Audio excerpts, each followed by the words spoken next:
To fulfill, not to abolish. And the blood of Jesus, every covenant that was released in the law, by the blood of Jesus, I abolish it, rewrite it, rubbish. That's nonsense. He did not come to abolish the law, but to fulfill. You know the word fulfill? You know the word fulfill?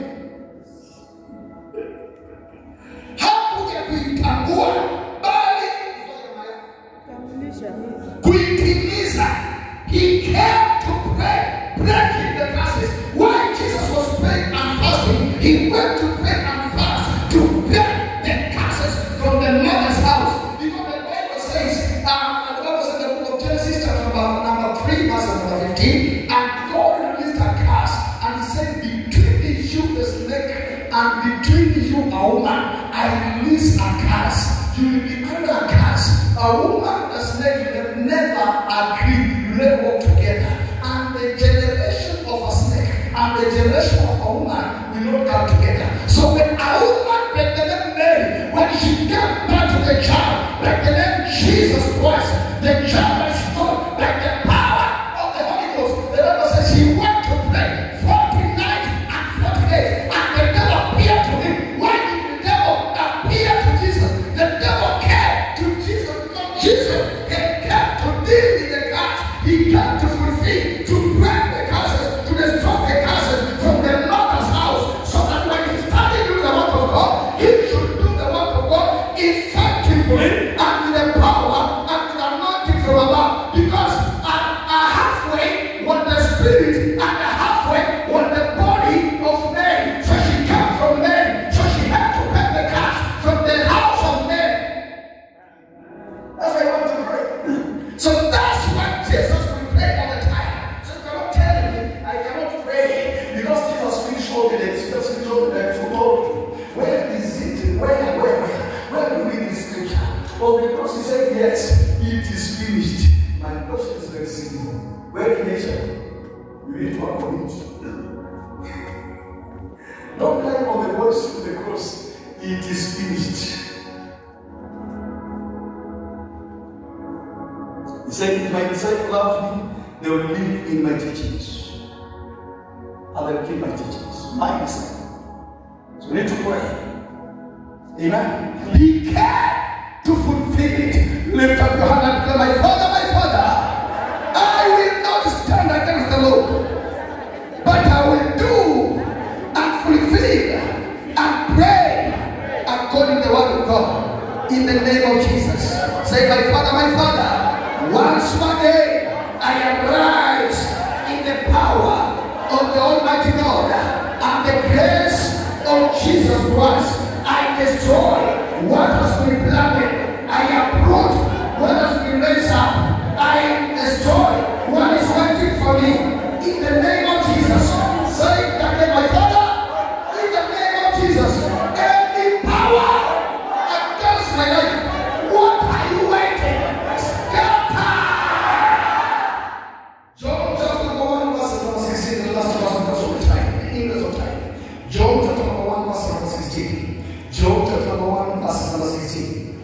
If you're writing, write to verses number 18. But I don't know if you're writing them because of the interest of time. Hallelujah. Hallelujah. Hallelujah. It's better to listen to the word of God. Yesterday we have been talking about the church. Pastors are preaching and are not teaching the people the Bible style.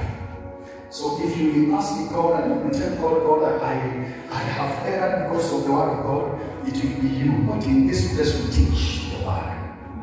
I've taken full 1 hour teaching you before you pray. 1 hour, full 1 hour teaching you before we pray. John chapter 1 verse number 16. Okay, the Bible says, for from his fullness we have all received grace upon grace.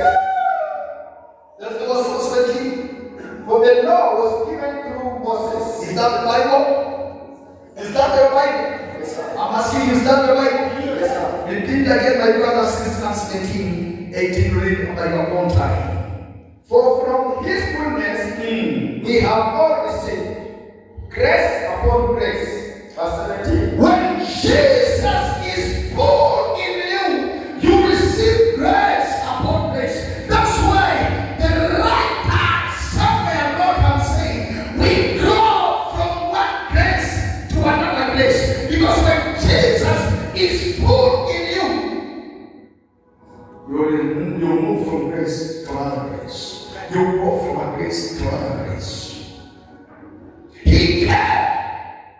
grace.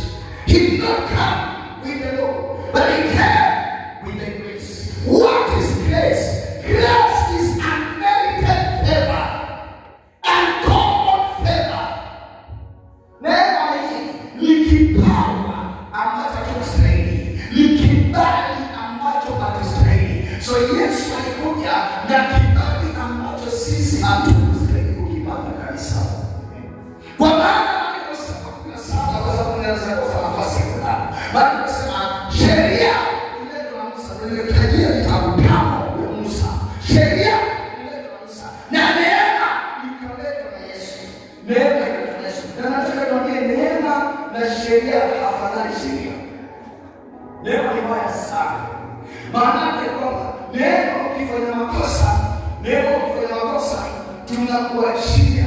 Bwana mambo mengi Yesu alikuja kwa neema akasema ukipigwa ugeuze hii chafu nyingi na upige. Kumaanisha kwamba usihukumu mtu hapa. Neema ni mbaya. Neema Yesu akasema akikunyang'anya hii mswaki wa mama wakati yako na simu mwambie unawaka simu. Yesu akasema kutaka na kuonyesha. Neema. Tukirudi kwa neema, kukalaka utotake kwa kwa tunakuka. Sasa neema. Hata watu wengine wanachukua mkono wangu. Nataka tunawajaje tutamkuta yake tukiamana naye. Hiyo neema. Ukitaka na kuonyesha. Lakini watu wanaishi kwa shida wanajadiliana kwa maisha yao. Neema hii. Yaani tunakuja kwa Biblia na nenda nayo tena narudi na mwambie kingine ilikuwa napata kwa shukrani nayo. That's the grace. He came in the grace, but the law came in Moses. That was verse 17. So the grace that you are giving, grace has not given us a permission ya kuwa lazy kufanya dhambi. Some of the time we read the book of Romans chapter 6, from verse 1. You read by your own time, but give me 2 verses only. 2 verses only. And there's another place Paul is saying, but whoever sinned, then without mercy. One, let's talk about this one. What shall we say then? Are we to continue in sin that grace came about? He came with the grace. Now listen what Paul is saying. Can we remain in sin? Can we remain in doing the thing that the Lord supposed us to be done? Because Jesus came with the grace. Listen what the Bible says. By no means. How can we who died to sin still live with it? Are you seeing the word that Paul is using? Paul is using the words who died. Who died? Meaning that Christ did not die himself. He died, and if you want to follow him, you must die. Death is not soft thing. Death is painful. That's not soft. The only thing. If I can call it here, I'll say we're going home. Hii tunasema baba leo naachia neema kifu. Fika zaidi. Watu watakwenda. Amfika hapa zaidi. People run. So Paul is saying, who can be the people die in sin? To live in sin. We die in sin. But you want to say that Jesus is not there. I cannot stop praying because Jesus came to pray to restore. He came to restore the law. He came to fulfill the law, not restore the law. What of the mass? Very quick example in the book of Hebrews, those are the verses, those are the scriptures. When I'm praying, when I'm reading, I'm walking, these are my memories. Stay here and they make me to feel happy. In the book of Hebrews, chapter 10, verses 25, 27 there. Very quick, very rapid. I'm about to pray. The earth cannot produce peaceful and points unto me. And I'm saying there and saying that I'm living by the grace. No. I need to use the grace to pray. Not use the grace to nonsense. Let's go. Hebrews chapter 10, verse 25, 27. 25. not neglecting to meet together, as is the habit of some, but encouraging one another, and all the more as you see the day drawing near. Yes, the day is drawing near, and when others are meeting together to pray, I must be there. I must be there in the middle of them. We pray. With them, I cannot neglect. I cannot give an excuse. I must be there praying. I must encourage the prayer leader. When he calls people to come and pray, I must be there because the day is coming closer. And this one that is being written there is written during the days of grace. I'm not going to go what's his name. That's why I'm addressing Musa. Tell me about Musa. Let's go. For we go on singing deliberately after receiving the knowledge of the truth. There no longer remains a sacrifice for sins. Let's go. Verse 27. But the fearful expectation of judgment. But fearful expectation of judgment. So that's the grace. That's the grace. That's the grace. You remember, there's no sacrifice that you make. Then in the normal Mr. Amos, you can go and take a bush. I'm a bono, I'm a mom. You think I don't know. Then I said, and I can tell my father that I'm swinging another bono. Like in the days of Jesus Christ. You understand what I'm saying? How you have that one from? In a zaman. You need to tell the rest.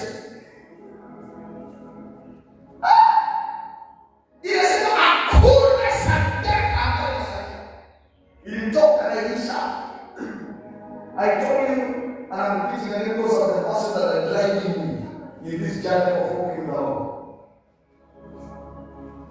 Memories. I don't have to cite for them. I memorize all the time. If I say, there's no sacrifice. That's the grace. But in the days of the Lord, if you could see, you will come with the sacrifice.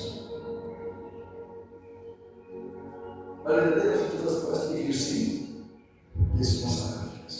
Let's go back. And a fury of fire that will consume the adversaries. Imagine. When you sin, you become the enemy of God.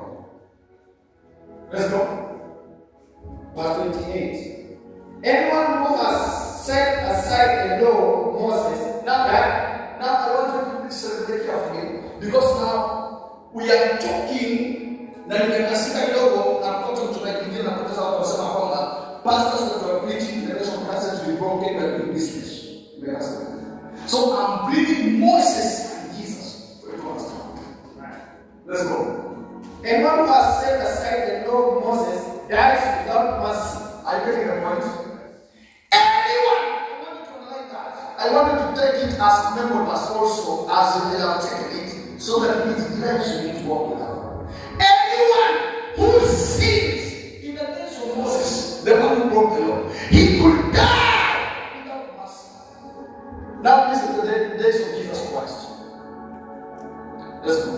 On the evidence of 2 or 3 witnesses. That people will be that witnessing on that person is dying. Let's go.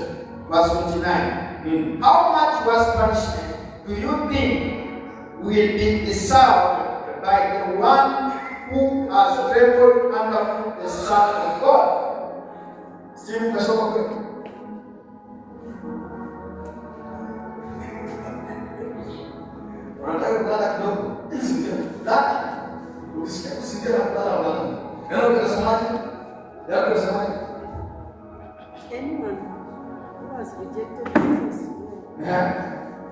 Anyone who has rejected Moses' law dies without mercy. The testimony of 2 or 3 witnesses.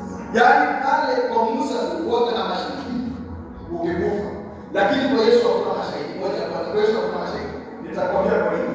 Haya.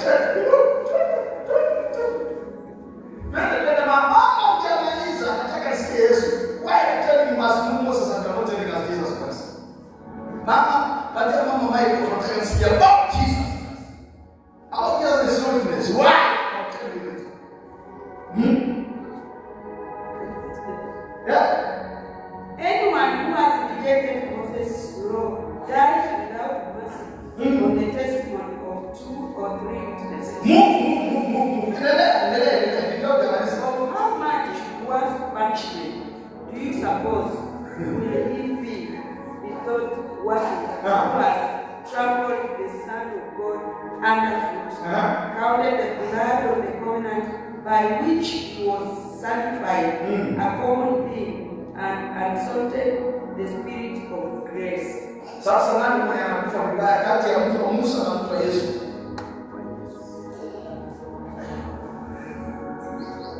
Nauliza, kati ya mtu wa Yesu na mtu wa Musa nani anakufa vibaya? Wacha kujidanganya. Yesu alikuja na neema, alafu na mkiomba kwa Mungu anasema, Father, in the name of Jesus Christ, I don't care. The Bible says in the book of Galatians chapter 3 and verses number 13, oh God, the Bible declares Jesus took away all the curses. He made them on the cross, and after making them on the cross, he brought us victory. Hallelujah. We have victory. Nitataka chini kuangalia vizuri. People, between these 2 people, the man who died in the place of Moses and the man who died in the name of Jesus Christ, these 2 people, una mama kufa uchumi sana anafanya mzaa ni wa Yesu. I must pray.